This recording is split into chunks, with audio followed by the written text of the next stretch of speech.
साबका सैनिक एकता जिंदाबाद। साबका सैनिक एकता जिंदाबाद। साबका सैनिक संघर्ष कमेटी जिंदाबाद। साबका सैनिक संघर्ष कमेटी जिंदाबाद। नमस्कार, मैं ज्योति यादव और आप देख रहे हैं जेजे न्यूज। जंतर मंतर पर इस वक्त मैं मौजूद हूँ और जंतर मंतर पर पूर्व सैनिकों की तस्वीरें मैं आपको दिखा रही हूँ। आपको बताना चाहेंगे 21 तारीख यानी कि कल क्या होने वाला है, कल की क्या रणनीतियां हैं पूर्व सैनिकों की, सीधे बातचीत करना चाहेंगे। आप देखिए, एक बार मैं कैमरा पर्सन से रिक्वेस्ट करूंगी कि वो आपको चारों तरफ चौतरफा का सिनेरियो दिखा दे। इस वक्त जंतर मंतर का हम सीधे बात करेंगे। सर, क्या कहना चाहेंगे आप, कल क्या है 21 तारीख को? मैं सूबेदार मेजर सरवण सिंह मान गुरदासपुर से, मैं जिला प्रधान जी हमारे बीमार हैं, उनकी जगह पे मैं यहाँ हाजिर हूँ अपनी संस्था की तरफ से। कल हमारा यहाँ एक एकत्रता है जिसमें कि आने वाले समय के बारे में जो आजकल चल रहा है कि सभी लोग इकट्ठा होकर हमारे आगे की रणनीति कैसे चलेगी, क्या होगा, तो उसके बारे में सभी को निमंत्रण दिया है हमने पंजाब की जथेबंदियों को कि सभी जिला प्रधानों को बेनती किया है। उनको मैं अपील भी करना चाहता हूं कि अपने अपने संस्था से सभी लोग निकलें, एक एक दो दो आदमी, क्योंकि यहाँ बहुत बड़ा इकट्ठ करने की हमारी कोई प्लानिंग नहीं है। हमने जो मेन अहदेदार हैं उनको बुलाया है ताकि हम बैठ कर आगे की रणनीति के बारे में सलाह मशवरा कर सके कि क्या क्या होना है आगे, क्या नहीं होना है। इसलिए हमने पूरे पंजाब की जथेबंदियों को मैं ये बेनती करना चाहता हूँ कि वो अपने प्रधान जो मेन अहदेदार हैं, एक एक दो दो आदमी, वो कल को जरूर यहाँ जंतर मंतर पे पहुँचे। तो कल क्या संख्या बल ज्यादा देखने को मिलेगा पूर्व सैनिकों का? नहीं, कल के लिए हमने को बहुत बड़ा प्रोग्राम नहीं तय किया है। हाँ। हमने सिर्फ जो आने वाला टाइम है उसके लिए क्या क्या हमारी रणनीति रहेगी उसके तहत बैठकर हमारे ये प्लानिंग करना है कि आगे इस संघर्ष में क्या क्या होगा और किस तरीके से होगा। इसलिए हमने जो पंजाब की सारी जथेबंदियां हैं उनको बुलाया है। जो लोग बोलते हैं कि सभी लोग इकट्ठे हो जाओ, एका कर लो, इकट्ठे होके चलो, तो सभी लोग बैठो, आपस में विचार विमर्श करो। अच्छा, ये बैठक जंतर मंतर पर ही क्यों निर्धारित करी? ये तो कहीं भी हो सकती थी, ये तो पंजाब में एक जगह हो सकती थी या कहीं भी किसी प्रेस क्लब में हो सकती थी। क्योंकि ये जंतर मंतर पे पिछले 1 साल से तकरीबन हमारा धरना चल रहा है, इसीलिए हम चाह रहे हैं कि यहाँ बैठे हैं तो जहाँ एक जगह हमारा धरना चल रहा है तो इस चीज़ को वहीं बैठ के सभी आगे की जो रणनीति है वो तय करें। होने को ये पंजाब में भी हो सकती थी, लेकिन अभी गोसल साहब आपको ये बताएंगे कि ये मैं पंजाब के अहदेदारों की बात कर रहा हूँ, मैं पंजाब के अहदेदारों की बात कर रहा हूँ। ਸਾਡੇ ਸੂਬੇਦਾਰ ਸਰਵਣ ਸਿੰਘ ਮਾਨ ਨੇ ਕੇਵਲ ਤੇ ਕੇਵਲ ਕੋਈ ਪੰਜਾਬ ਨੂੰ ਇਹ ਬਿਲੋਂਗ ਕਰਦੇ ਆ, ਪੰਜਾਬ ਦੀਆਂ ਜਥੇਬੰਦੀਆਂ ਬਾਰੇ ਬਤਾਇਆ ਹੈ। पंजाब की ऑलरेडी हमारी पहले पंजाब ਦੇ ਵਿੱਚ मीटिंग हो चुकी है, तो ताजी हमने ये निर्णय लिया कि हमने पूरे देश दी जितनी जत्थी जवान संस्था उनको एक मंच पे ले आने की कोशिश है हमारी। तो इससे पहले भी हमने कोशिश किया है 9 अप्रैल को, जो एक FVA बना था। आप लोगों को सब पता ही होगा कि FVA बना पूरिया देश दी जेसीओ जवान संस्था 150-200 संस्थावां जड़ियाँ ने 9 अप्रैल को जहाँ पर पहुँचे और एक FVA बनाया। लेकिन वो FVA प्रधान जिसके ऊपर हमने विश्वास जताया और जिसको हमने चुना पूरा देश के 2.5 लाख साबका सैनिकों की हकी मांगों के लिए आगे लीड करेंगे, वो कहीं ना कहीं उसमें नाकाम रहे हैं। वो लीड करने से फेल हुए हैं, जहाँ तो पॉलिटिकल मोटिवेट हो गए हैं, जहाँ फिर वो डर गए हैं। कि जैसे कि आपने देखा होगा कि 23 जुलाई को आपने एक जैसे FVA बना उसके बाद पहला एक प्रोग्राम FVA ने दिया था कि 23 जुलाई को संसद घिराव करना, संसद मार्च करना। घिराव नहीं मतलब आज तक संसद घिराव नहीं हुआ जब से देश आज़ाद हुआ है। हमने संसद को मार्च करना था रोज़ वजों कि हम इतनी देर से 20 फरवरी से बैठे हुए हैं, हर एक तरह के हथ कंडे अपना के देख लिए हैं, संवैधानिक तरीके से सरकार नहीं झुकी। सरकार ने हमारी जो मेन छोटी सी मांग है 3 सुप्रीम कोर्ट के रिटायर्ड जजों की, उन्होंने नहीं अभी तक हमारी मानी। इसलिए हमने कल की रणनीतियां जानना चाहती हूँ। देखिए, जो 23 जुलाई से मैं चलता हूँ कि 23 जुलाई को जो हमारे FVA के प्रधान थे उन्होंने मना कर दिया, जबकि कॉल उनकी थी। मतलब इतना संख्या बल आया कि मेरे को जब तक ये जंतर मंतर में हम आ रहे हैं, भाई जनरल सदबीर का धरना था 15 में, इतना गैदरिंग नहीं कभी भी हुआ था, ना उम्मीद इतना हमने किया था कि इतना गैदरिंग हो जाएगा। लेकिन उस गैदरिंग का जो है हम जो हमारे प्रधान साहब ने उसको सही तरीके से यूटिलाइज नहीं कर पाए। हमने संसद घिराव को करते अगर तो उसी टाइम सरकार झुकती। और हमारी जड़ी मांग मानी जाती, लेकिन चलो हमारे को हमारा प्रधान धोखा दे गया। उसके बाद हमने फिर साबका सैनिक संघर्ष कमेटी पहले दिन से यहाँ डटी हुई है और साथ में जो हमारे अलायंस जथेबंदियां ने उन्होंने सहयोग हमारे साथ है।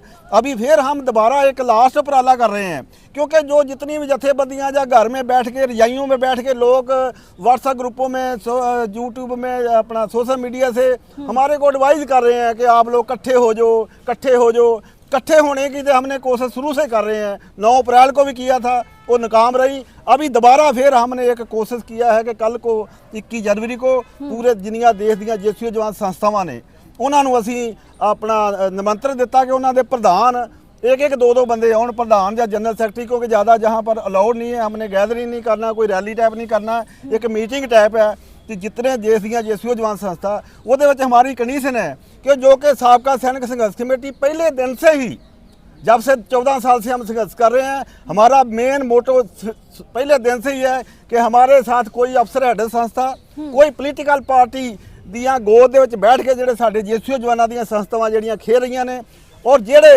WhatsApp ਤੇ ਜਾਂ ऑनलाइन ਜਿਹੜੀਆਂ यूनियन चलाਉਂਦੇ आ ਉਹਨਾਂ ਨੂੰ ਸਾਡਾ निमंत्रण नहीं है। वो ग्रेज करने जहाँ आने पे हम उन्हीं संस्थाओं को अपील कर रहे हैं कि जो ऑन ग्राउंड साबका सैनिक संघर्ष कमेटी के साथ मोढ़े ना मोढ़ा जोड़ के जहाँ हमारे साथ चलना चाहती है, उनको हम निमंत्रण दिया है, जो ऑन ग्राउंड संघर्ष करना चाहती हैं। सर, मैं जानना चाहूंगी कि आप बता रहे हैं आपकी बैठकों का क्या सच में कोई असर पड़ रहा है? सत्यता बताइए कितनी है इसमें?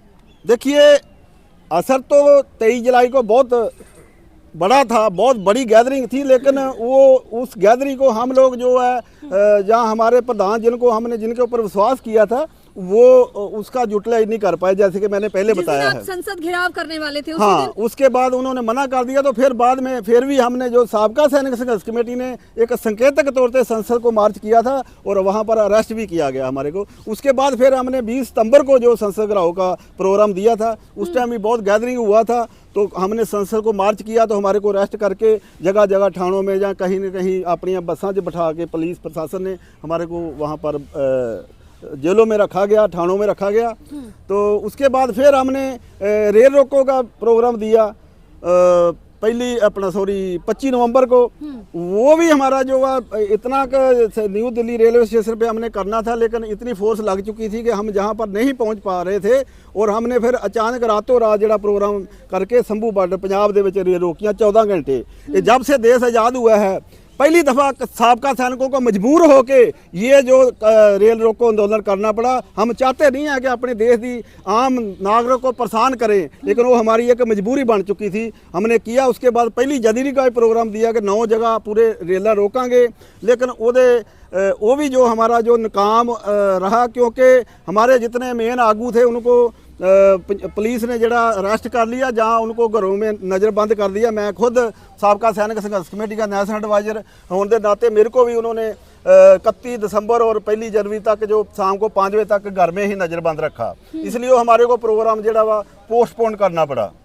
तो ये सरकारां जड़ियाँ हमारे ऊपर ऐसा दबाव बना रही ने। अभी जो हमने कल की मीटिंग का सद्दा दिया है, उसके लिए भी कुछ जेड़े साढ़े चैनल है, जो कोई यूट्यूब चैनल है, वो आम जेड़े अपने आप को हतैसी समझते हैं कि हम जेसीओ जवानों के हकी मंगों के लिए या उनके हमारा बड़ी सहानुभूति है, वो हमारे जेड़े जेसीओ जवान हैं उन्होंने कहीं ना कहीं गुमराह कर रहे हैं। अभी एक मैं किसी चैनल की वीडियो सुन रहा था, वो ऐसा मतलब लोगों को डरा रहा है कि जहाँ 144 लग गई है। देखिए, आप देख रहे हो, हम जंतर मंतर से बोल रहे हैं, इतने 10 बंदे खड़े हैं, अगर 44 लगी होती तो हम जहाँ नहीं खड़े हो पाते। इसलिए ऐसे कोई यूट्यूब चैनल जड़े हमारे साबका सैनिकों को जड़ा वा ऐसे गलत गुमराह कर रहे हैं, वो हमारे जंतर मंतर के धरने के खिलाफ पहले से जो है उनकी जड़ी सोच है बाएं के, वो अपने आप को तहसील समझते हैं कि हम जड़ा जंतर मंतर के अपने देश के साबका सैनिकों के साथ है, लेकिन कहीं ना कहीं हमारे साबका सैनिकों वो अपनी इंटरव्यू वगैरह जहाँ कहीं ना कहीं वो हमारे इस धरने को ठेस पहुँचा रहे हैं, मैं गुमराह करने का प्रयास कर रहे हैं। मैं उन चैनलों को भी अपील करनी चाहता हूँ, अगर आप वाकई साबका सैनिकों के हतैषी हो, उनके धरने के साथ आप सहयोग करते हो तो ऐसी वीडियो ऐसे साढ़े साबका सैनिकों को गुमराह ना किया तो जाए। कल मतलब आएंगे यहाँ पर पूर्व सैनिक? बिल्कुल ਅਸੀਂ अपील करते हैं सारे साबका सैनिक जथेबंदियां ਨੂੰ कि वो यहाँ पर पक्का पहुँचे और ज़्यादा ਆਪਾਂ ਗੈਦਰਿੰਗ नहीं करनी।